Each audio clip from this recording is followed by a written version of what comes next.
packed this bag this morning. Actually, I didn't pack it. My wife, Caroline, did. And I brought my own cup. And we brought our own plates. I didn't bring food. My experience with Po'okel is you always have more than enough food. And this is interesting. Can you hold it up for them? It's a spork. A spork. Yeah? No, it's a spork. Yeah. And it's made from bamboo.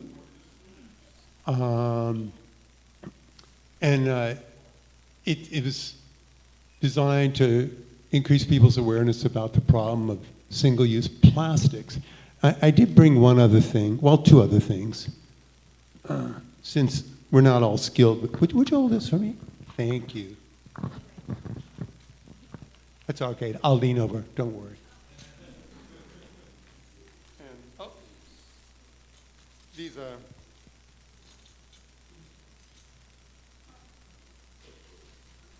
when we decided to start being serious about being good stewards of all creation, following what Jesus would want us to do, we said we should invest, and we said, oh, let's go for it.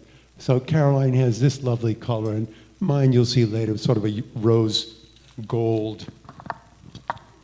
Yeah, wait, hang on, I'll get it. And for those who are differently abled, you don't. How do you survive here without that? And it actually has its own straw. And there's a little brush to clean the straw too, so just. And one other thing, we brought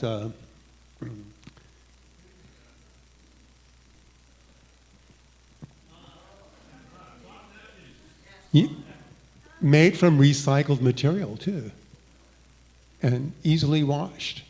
So that meant we changed our lifestyle a bit. And you know, when people come to the house and we whip these out, they sort of look at them and say, what is that for? These people are strange. And so I'm going to ask you to hold this once more, if you would be so kind. And I'm going to try to project without the microphone, okay? Oh, good, someone else, good.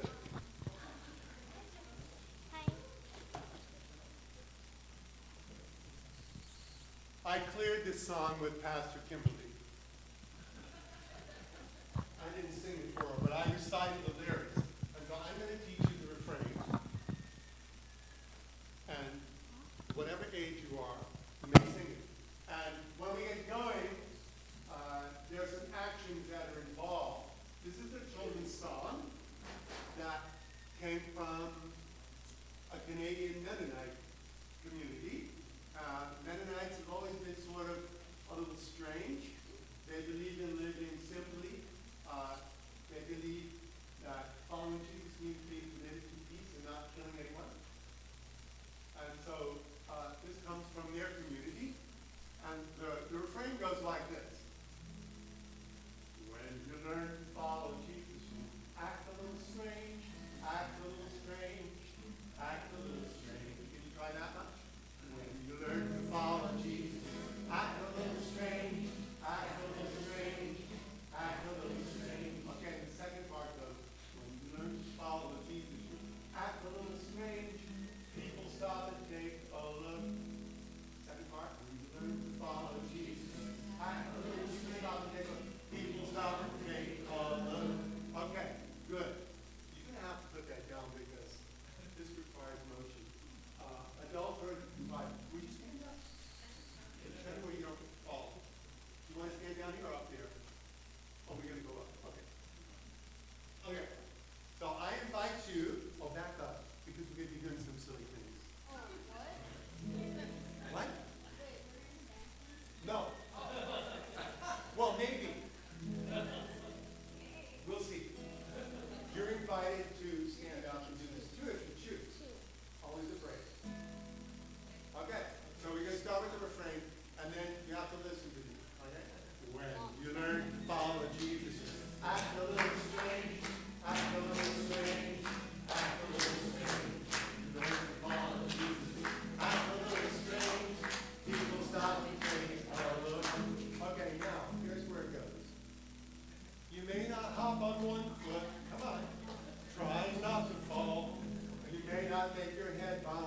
like a rubber ball.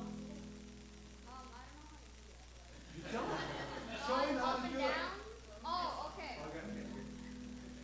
Instead of gimme lots of stuff, we share so everyone can have enough. When you learn to follow Jesus, act a little strange, act a little strange, act a little strange. You learn to follow Jesus, act a little strange. People start to take all of it. You may not push your nose up, snorting like a pig. You may not turn around, and dance a little jig. Instead of working all the time, you know, we even take a day of rest. When you learn to follow Jesus, act a little strange, act a little strange, act a little strange. You learn to follow Jesus, act a little strange. People stop to take all of it. Okay, now I want you to act a little strange and sound a little strange, so you don't have to use words. All you have to do is do the melody like this. I can't play the guitar and do that at the same time.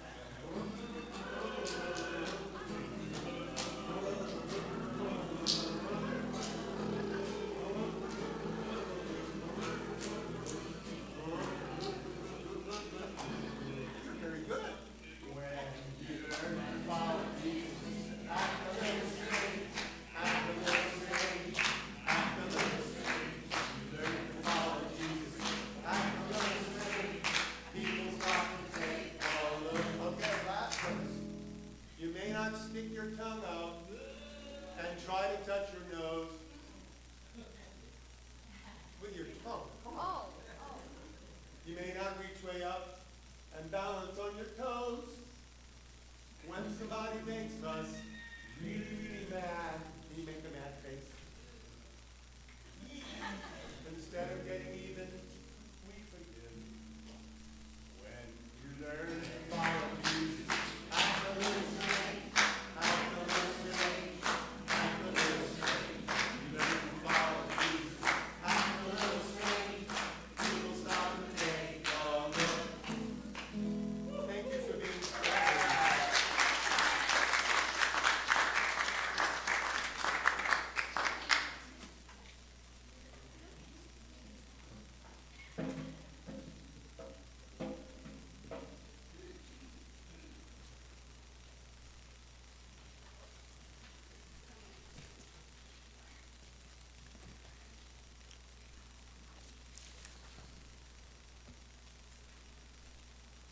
What, other than the silly actions, what strange behaviors was that song talking about?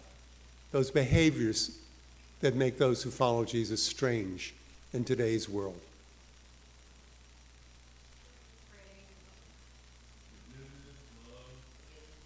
Not working all the time. Yeah. That strangeness is what in Jesus saying here in this part of Matthew, in the first part, he calls salt. You know, salt is something we take for granted.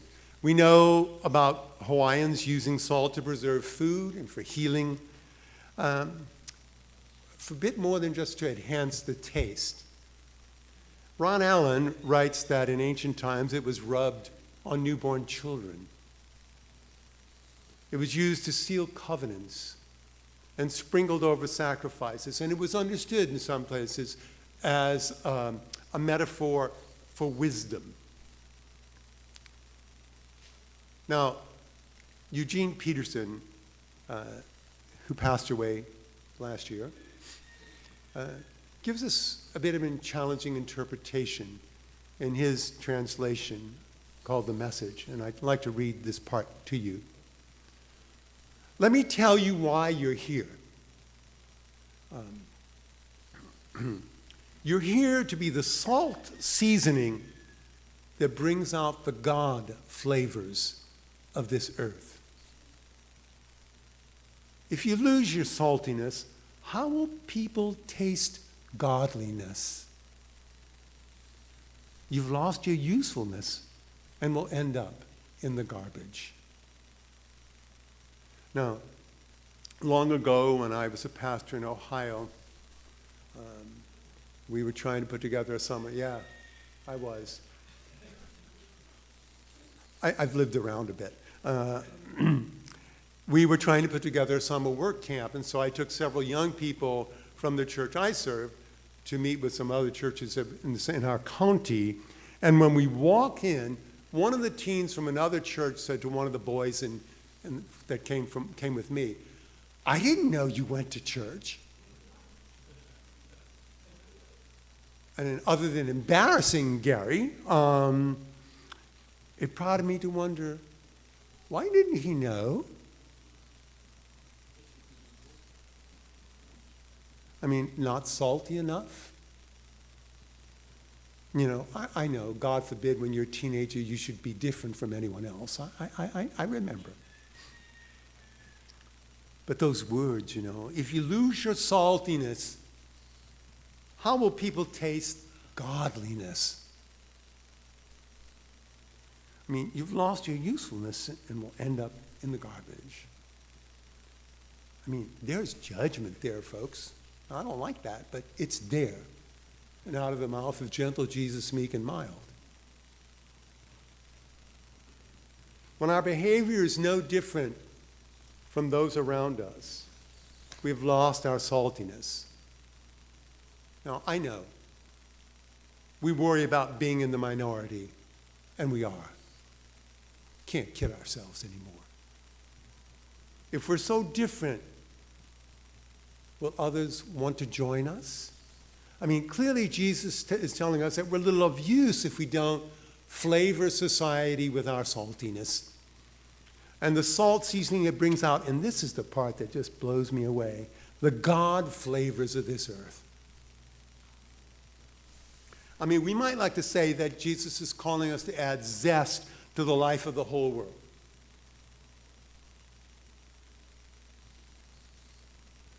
Now, before we start worrying about how we're going to do that, let's remember that Jesus doesn't tell us that we need to become salt. He says, we are salt. We simply must be who and what God made us to be. You know, sometimes we forget that Jesus was not speaking to individuals, but was speaking to a whole community. And Matthew was writing to a church.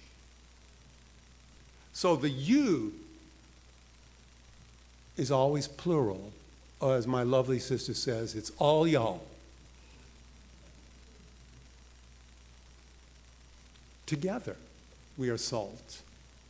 I mean, it can be tasted in the way we solve problems, in the way we work together, in the way we disagree with one another. Now, if there's ever that kind of salt needed in our world today, that's it. In the way we disagree with one another, and the way we care for one another. And the list, you know, could just go on and on. And when you get to that second image, and there's part of Matthew, again, Peterson translates it this way. Here's another way to put it. Just a different image, different metaphor. You're here to be light, bringing out the God colors in the world. God is not a secret to be kept.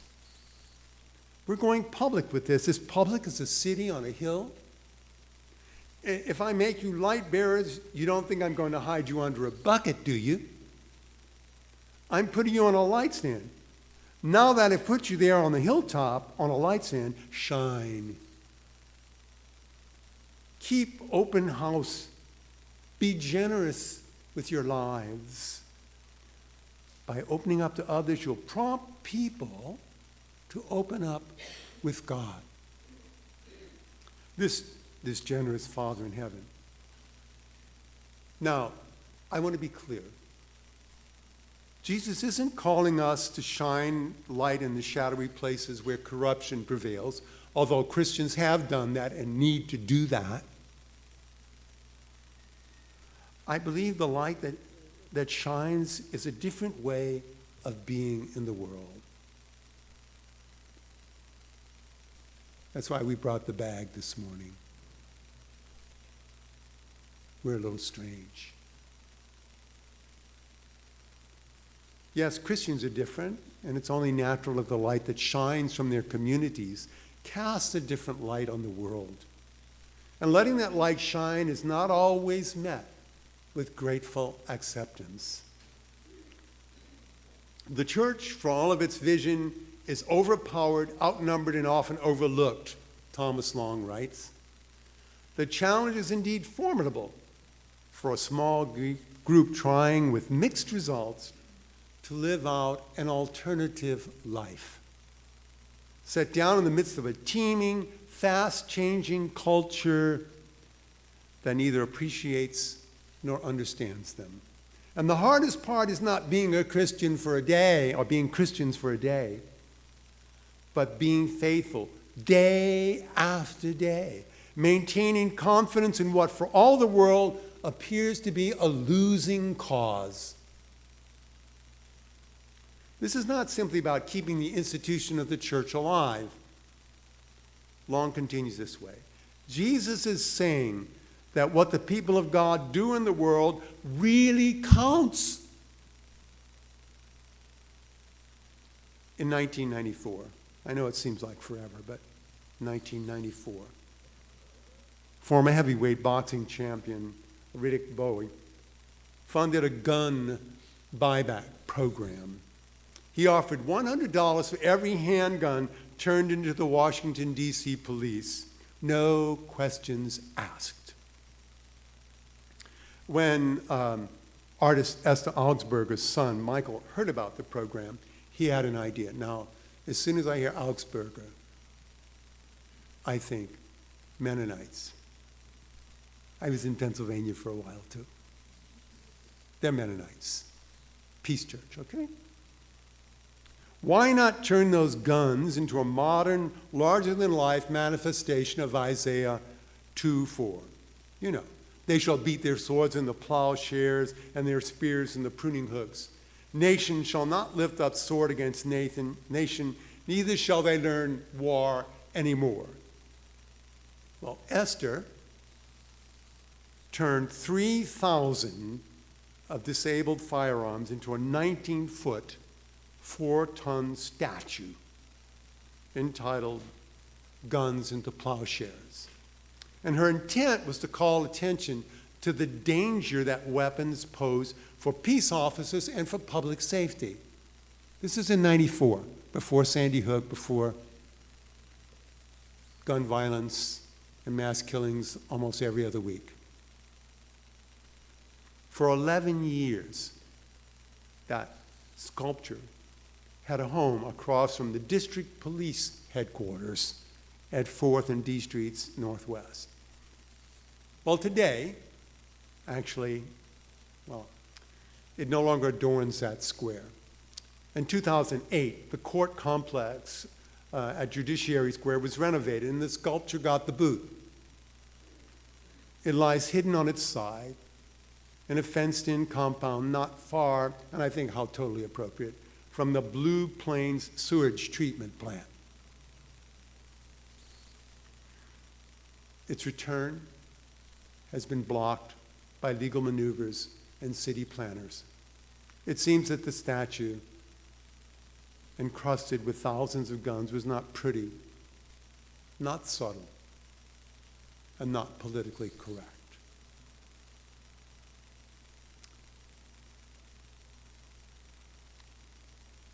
If we're salt, we won't only find comfort and assurance in being something, but we will find our purpose and identity in doing something significant. And that something will work a difference in the world around us, rather than simply conforming to the values of a society that surround us. Any church that adapts itself so completely to the secular world around it, that has its distinctive calling, is forgotten and has rendered itself useless, Douglas Hare writes. And if we are to be light, it is really God's light that is shining through us. For we are not the light itself, but only the window through which the light is seen. It's seen as we do works of healing, justice, and mercy that are indelibly etched pictures of God's love. If we're going to follow Jesus, we need to live like Jesus. And the road doesn't always lead to popularity and acclaim. But we believe this funny thing. It may lead through the cross, but it doesn't end there. We may be small, but we are mighty. Not because of our own strength, but because of God's own grace, which will never, never leave us on our own. Amen.